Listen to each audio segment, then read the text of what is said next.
جی جی تو ابھی جیسے آپ نے یہ سود کے بارے میں بتایا، اگر ہمارا اس میں سیونگ اکاؤنٹ ہے تو وہ ہمیں انہوں نے مطلب بتایا ہوا ہے بینک نے کہ آپ اتنے آپ کو جو ہر منتھلی یعنی کہ آپ کے اکاؤنٹ میں یہ پرسنٹیج آ جائے گی صرف پروفٹ کی، جی جی لیکن اس میں یہ ہے کہ وہ کہتے ہیں کبھی مطلب پیسوں کے حساب سے ہے، یعنی کہ اگر ایک منتھ بالفرض آپ کے پاس 10,000 ہے تو 10% یعنی اس میں ہوگی، اگر وہ 20,000 چلے جاتے ہیں تو وہ اس کی اماؤنٹ 20% ہو جائے گی۔ لیکن اگر ہم دوسرے رخ سے دیکھیں تو سود کی پرسنٹیج تو وہی ہے،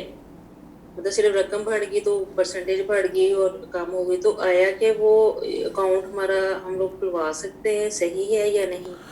دیکھیں، سیونگ اکاؤنٹس اور کرنٹ اکاؤنٹس میں فرق ہی یہی ہے کہ سیونگ میں سود انوالو ہے اور کرنٹ میں سود انوالو نہیں ہے۔ اب جو سیونگ اکاؤنٹ آپ کا ہے اس میں انہوں نے وہ جو اسلامی بینک کاری کے نام سے نیا ایک سلسلہ شروع کیا ہے، اس میں اہل سنت نے تو اس کو جائز بنانے کے لیے اپنا رستہ نکال لیا ہے۔ شیعوں کے ہاں ابھی کوئی جواز کی صورتحال نہیں ہے، تو اس لیے آپ کو سیونگ اکاؤنٹ کے حوالے سے تو واضح ہونا چاہیے کہ اس میں چونکہ سود انوالو ہے، اس لیے اس میں سے آنے والا پیسہ جو سود کی شکل میں ہے آپ کے لیے جائز نہیں ہے۔ لیکن اگر کرنٹ اکاؤنٹ ہے تو پھر کوئی مشکل نہیں ہے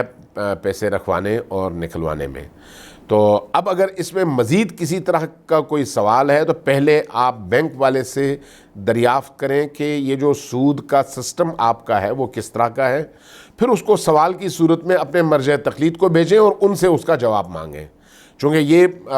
سودی معاملہ اور بینکاری کا معاملہ جو ہے بڑا پیچیدہ ہے۔